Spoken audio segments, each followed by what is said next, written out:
Oxford Township is located on the west side of the Sunrise River watershed at the top of the west and north branches of the Sunrise River. Oxford Township is home to rolling hills, forests, and some really special shallow natural environment lakes.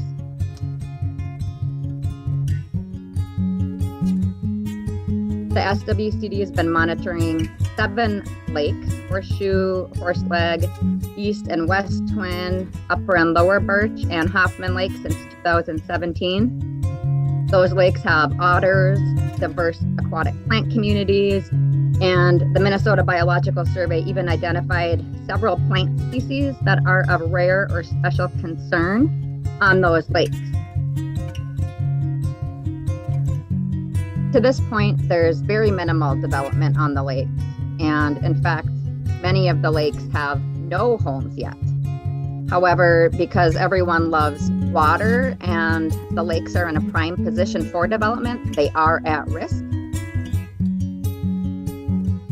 Some of what the SWCD hopes to do to help protect the lakes in Oxford Township in partnership with the Lower St. Croix would be things like helping to move forward the revision of current shoreline ordinances, conservation easements, forest management, and of course, education. One of the items that we'd really like to focus on is outreach to people who are buying the homes which are currently being platted on some of the lakes. So we'd like to reach out to some of those homeowners and make sure that they know what it means to live on a natural environment lake, and that they know what the current rules are as far as setbacks and changes along the shoreline.